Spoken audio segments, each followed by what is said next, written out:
Assalamualaikum warahmatullahi wabarakatuh.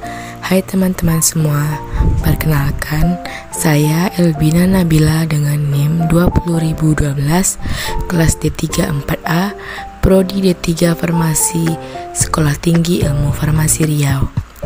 Di video kali ini, saya akan menjelaskan tentang ekstraksi dengan metode perkolasi. Ini merupakan tugas mata kuliah fitokimia dengan dosen pengampu Bapak Apoteker Hayul Fadli, Magister Sains. Baiklah, simak penjelasan saya berikut ini. Nah, sebelum kita membahas tentang perkolasi, terlebih dahulu kita harus tahu apa sih ekstraksi itu. Ekstraksi adalah proses pemisahan bahan dari campurannya dengan menggunakan suatu pelarut. Selanjutnya yaitu adalah tujuan dari suatu proses ekstraksi. Yang pertama yaitu memperoleh suatu bahan aktif yang tidak diketahui. Kemudian yang kedua yaitu memperoleh suatu bahan aktif yang sudah diketahui. Kemudian memperoleh sekelompok senyawa yang struktur sejenis. Kemudian selanjutnya yaitu memperoleh semua metabolit sekunder dari suatu bagian tanaman dengan spesies tertentu. Kemudian yang terakhir yaitu mengidentifikasi semua metabolit sekunder yang terdapat dalam suatu makhluk hidup sebagai penanda kimia atau kajian metabolisme. Nah, selanjutnya kita akan membahas apa itu perkolasi. Perkolasi adalah cara penyarian yang dilakukan dengan mengalirkan cairan penyari melalui serbuk simplicia yang telah dibasahi. Selanjutnya kita masuk ke dalam prinsip dari perkolasi.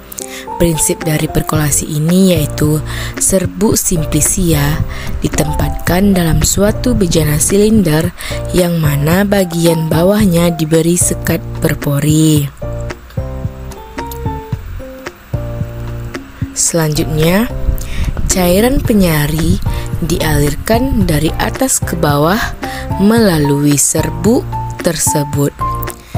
Cairan penyari akan melarutkan zat aktif sel-sel yang dilalui sampai mencapai keadaan jenuh. Selanjutnya yaitu kita harus tahu dulu nih apa saja sih bagian-bagian dari perkolator ini. Yang pertama yaitu ada alatnya yang disebut juga dengan perkolator. Alat ini bentuknya mirip seperti tabung reaksi seperti yang ada pada gambar. Kemudian di dalam alat perkolator ini ada serbuk simplicia yang akan dilakukan proses perkolasi. Bisa dilihat pada gambar yang berbentuk titik-titik itu adalah serbuk dari simplicia. Kemudian yang ketiga yaitu ada cairan penyari atau yang biasa disebut dengan mainstream. Dan yang terakhir yaitu ada hasil perkolator atau yang disebut dengan perkolat atau sari. Nah, selanjutnya yaitu ada bentuk-bentuk perkolator. Bentuk-bentuk dari perkolator ini ada 3. Yang pertama yaitu perkolator bentuk tabung, dan yang kedua yaitu perkolator bentuk paruh. Yang terakhir yaitu ada perkolator bentuk corong. Nah, mari kita bahas satu persatu dulu ya teman-teman. Yang pertama yaitu perkolator bentuk tabung. Perkolator bentuk tabung ini biasanya digunakan untuk pembuatan ekstraksi cair. Selanjutnya yang kedua yaitu ada perkolator dengan bentuk paruh. Perkolator dengan bentuk paruh ini biasanya digunakan untuk pembuatan ekstrak atau tinktur dengan kadar yang tinggi.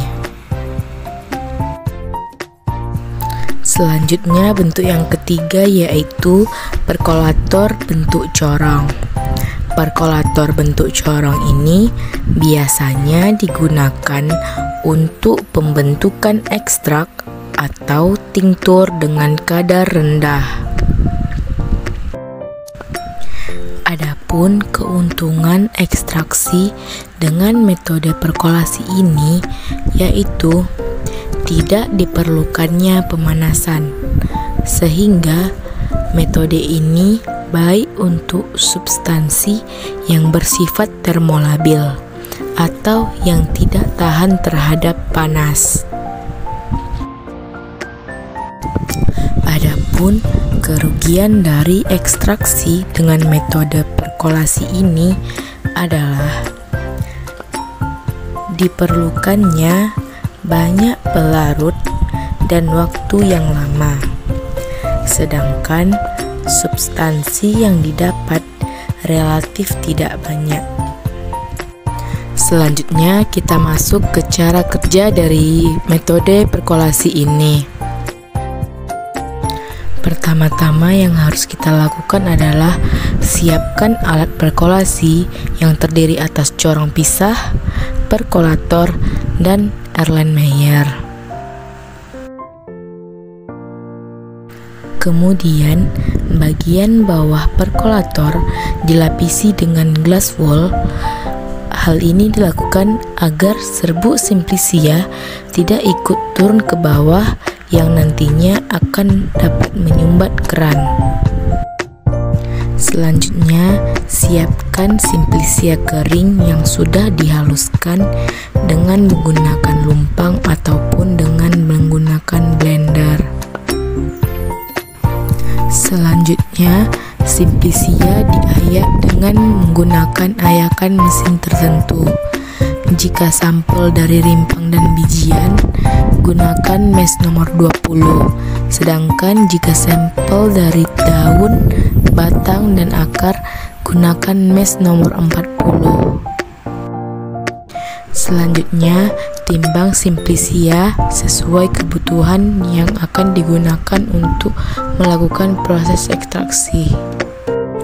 Selanjutnya, simplisia dimasukkan dalam beker gelas, kemudian dibasahi atau maserasi dengan cairan penyari, kemudian tutup dan diamkan selama 1 jam.